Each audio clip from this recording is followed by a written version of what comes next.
What's the importance of exploring these wonderful adventures that happened after May 68, I mean? Well, what was exciting about it is basically that no one has really done it. It's at least, you know, in French, in the French subconscious, May 68 is the important moment, and whatever happened afterwards is the aftermath. It's kind of blurred, you know. It's basically analyzed as like the fading of the energies of May 68, and that's not the way I remember it. I was there at the time. I was a teenager, and it was quite the opposite. I think there was just this extraordinary energy. There was a freedom because May 68 in France had opened doors, and you know, all of a sudden everything was possible, and it was great. It was extraordinary, and it was also very scary. Do you think we have had a similar movement more recently, or it's so unique to the history? Today you have again this energy of youth that believes it can change the world also, but also because the world has become so violent, so selfish, so ugly in many ways. It's much worse than whatever it was in the 70s and what we were rebelling against. So yes, I mean, you know, you have Occupy, you have Pussy Riot, you have, you know, Indignados, well, you know, whatever. But at least it's happening again. I mean, just youth do believe that they have power. They can have an effect on society. In the 70s, the difference is that we did not want to have an effect on society. We wanted to destroy society. We wanted to turn it upside down. We wanted to you know, we had this faith that that a revolution was coming that would just change the world in ways that had never really happened before. Of course, it was crazy utopia, but it felt real at the time. But I do think that some things changed, thanks to yes, of course. Sexual relationships, men and women, gays.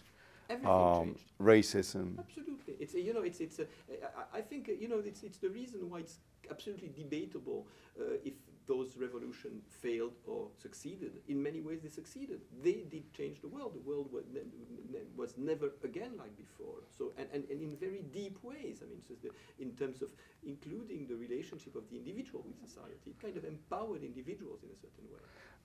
How important is it to open this film in America, considering that many of the Americans don't know about May 68, but they know about Berkeley, let's say? Yes, it's been the same thing more or less everywhere. It was more violent in France. It was more extreme in France because, you know, in France it kind of came close to being an actual revolution. Nothing completely of the sort happened elsewhere, but ultimately the process was the same. The process was the same, and it's really something that was shared. It kind of strikes me because when I'm making this film, I'm being extremely specific, you know, because there's a part of it which is historical reconstruction.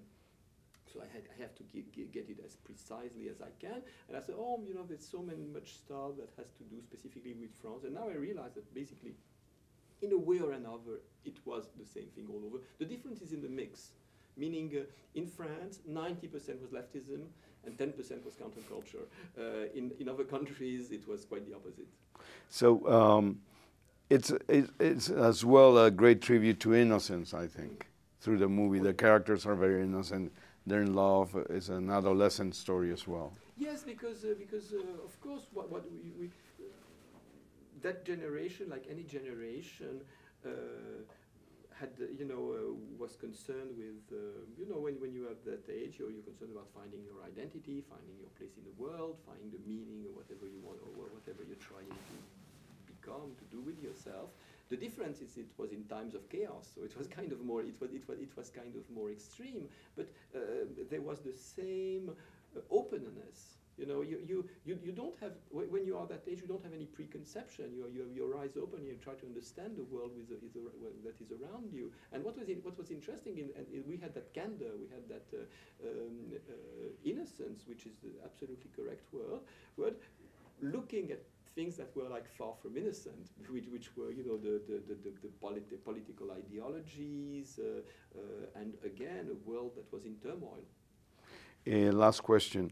If I'm not mistaken, this is your 14th film, I think. I can't count. Okay, but there are a lot of films out there. What brought you into filmmaking? Why did you use filmmaking to tell stories? Well, you know, after a while, you realize that it's the only thing you're good at. You know, it's the only thing you know how to do. I mean, you know, I don't think I could be there's no other decent job I would be able to make. Initially, it just starts because movies are fascinating. You know, movies are, I mean, the reason why, I mean, I had this kind of artistic calling. I wanted to become a painter, and the reason why I was not a painter or a novelist or whatever is that I don't like the solitude of creation, and I think that the beauty of movies is that they are an art, but they are also open on the world, and they are about things you share, also with the crews you are working with, not just with the audience. And I think, you know, there is something that's beautiful about it. So yes, I mean, I was attracted to movies from a very young age, and I feel extremely privileged that I've been able to keep on making movies. Cool. Thank you very much. Thank you very much. Take care.